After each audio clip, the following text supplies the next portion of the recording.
10 മാസം പ്രായമുള്ള തൻ്റെ കുഞ്ഞിനെ മറന്ന് തൻ്റെ വയറ്റിൽ വളരുന്ന മറ്റൊരു ജീവനെയും അവഗണിച്ച് ജീവിതം അവസാനിപ്പിക്കാൻ ഫസീല തീരുമാനിച്ചത് സഹിക്കാനാകാത്ത വേദന കൊണ്ട്. നിരന്തരമായി ഭർത്താവും ഭർത്താവിൻ്റെ ഉമ്മയും ഈ കുട്ടിയെ പീഡിപ്പിച്ചുകൊണ്ടിരുന്നു. പല കാരണത്താലും ഉമ്മയുടെ മോശമായ വാക്കുകൾ നിരന്തരം കേട്ട് സഹിക്കാനാകാതെ തൻ്റെ ഭർത്താവിനോട് ഫസീല പറയുമ്പോഴും അയാളും ഇവളെ കുത്തി നോവിച്ചുകൊണ്ടിരുന്നു. അവസാനം സഹിയില്ലാതെയാണ് അവൾ ആ കാര്യം ചെയ്തത്. ഇല്ലാതാകുന്നതിന് മുമ്പും തൻ്റെ ഉമ്മയോട് ഫസീല എല്ലാ കാര്യങ്ങളും പറഞ്ഞു. ഉമ്മ, ഞാൻ രണ്ടാമതും ഗർഭിണിയാണെന്ന് തൻ്റെ ഉമ്മയോട് പറയുന്ന ഫസീല ആ ചാറ്റ് അവസാനിപ്പിച്ചത് ഇനി ഞാൻ ഈ ഭൂമിയിൽ ഇല്ല എന്നുള്ള ഞെട്ടിക്കുന്ന കാര്യം ഉമ്മയോട് പറഞ്ഞുകൊണ്ടായിരുന്നു. ഫസീല മരിക്കുന്നതിന് മുമ്പ് തൻ്റെ ഉമ്മക്കയച്ച വാട്സപ്പ് ചാറ്റുകൾ ഇങ്ങനെയായിരുന്നു. ഉമ്മ, ഞാൻ രണ്ടാമത് ഗർഭിണിയാണ്. നൗഫൽ എൻ്റെ വയറ്റിൽ കുറേ ചവിട്ടി, കുറേ ഉപദ്രവിച്ചു.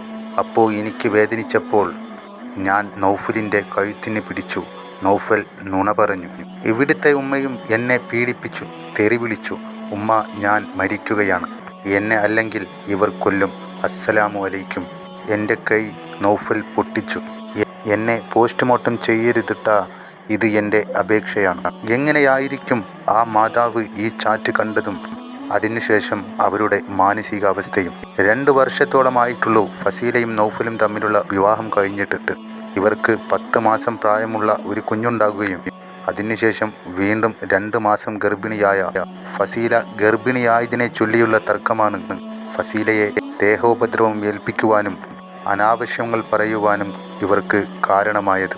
കൂടാതെ നൗഫലിൻ്റെ ഉമ്മ നിരന്തരം എൻ്റെ മകന് നിന്നേക്കാളും സ്വർണം ലഭിക്കുന്ന വീട്ടിൽ നിന്നും വിവാഹാലോചനകൾ ലഭിക്കുമായിരുന്നു എന്ന് പറഞ്ഞ് ഈ പെൺകുട്ടിയെ നിരന്തരം കുത്തുവാക്കുകൾ പറയുമായിരുന്നു എന്നൊക്കെയാണ് മനസ്സിലാക്കാൻ കഴിഞ്ഞത്. ഭർത്താവിൻ്റെയും ഭർത്താവിൻ്റെ വീട്ടുകാരുടെയും പീഡനം മൂലം തന്നെ ഒട്ടേറെ സ്ത്രീകളാണ് സ്വയം ജീവൻ വെടിഞ്ഞത്.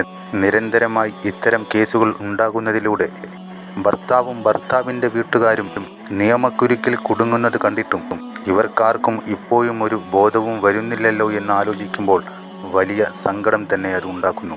തക്ക ശിക്ഷ തന്നെ ഇവർക്ക് ലഭിക്കട്ടെ. ഇനി ഒരു പെണ്ണിനും ഇത്തരമൊരു അവസ്ഥ വരാതിരിക്കട്ടെ. കുറച്ച് 2-3 മാസം മുമ്പ് ഒരു വിഷയം ഉണ്ടായി. അപ്പോൾ ഫാദർ വിളിച്ച് ചോദിച്ചു, ഞാൻ വരട്ടേന്ന്. അപ്പോൾ പറഞ്ഞു, ഇനിയൊരു കുടുംബകലഹം വേണ്ട. മകൾക്ക് എന്നോട് ഭയങ്കര ഇഷ്ടമുള്ള ഒരാളായിരുന്നു കുട്ടിക്ക്.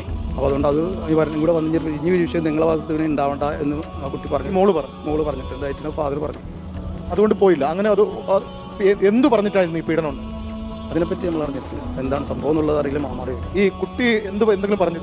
ഒന്നും അതില്ല. അത് ഉമ്മയായിട്ടുള്ള വിഷയങ്ങളാണ് കൂടുതലും വരാറുള്ളത്. എൻ്റെ അടുത്ത് അതായത് ഈ ഭർത്താവിൻ്റെ അമ്മ ഉമ്മയായിട്ടാണ് ഇടയ്ക്കിട്ട് ഇങ്ങനെ എന്തെങ്കിലുമൊക്കെ വിഷയങ്ങൾ ഉണ്ടാവുന്നത്. വളരെയധികം മോശമായിട്ട് രീതിയിലുള്ള വർത്തമാനങ്ങൾ പറയുമ്പോൾ അത് ഭർത്താവിനോട് പറയുമ്പോൾ ഭർത്താവിന് ഇഷ്ടപ്പെടാത്ത രീതിയിലാണ് അതിൻ്റെ അതൊന്നും തോന്നുന്നുണ്ട് ശരിക്കും വന്നത്. അപ്പോൾ അവിടെ മുമ്പിൽ ഇങ്ങനെ പ്രശ്നങ്ങൾ ഇടയ്ക്കിട്ട് ഒരു ദിവസം ഞാൻ പോയിരുന്നു. ഞാനും പെങ്ങളും പോയി സോൾവ് ആക്കിയതാണ്. എത്ര നാൾ മുമ്പ്? അതൊരു 2-3 മാസം മുമ്പ് പോയിരുന്നാണ് ശരിക്കും കേസ് പറഞ്ഞിട്ട്. ഞാൻ അന്നത്തെ വിഷയം അന്ന് ഉമ്മ എന്തോ പറഞ്ഞിട്ട് ഉമ്മാനെ എന്തോ പറഞ്ഞെന്നും പറഞ്ഞിട്ടുള്ള വിഷയം വരുന്നിട്ട് ചെറുതായിട്ട് തള്ളാന്ന് വിളിച്ചതാ എന്നൊരു വിഷയം ഉണ്ടായിരുന്നിട്ട്. അത് ഞാൻ പെങ്ങളും പോയി.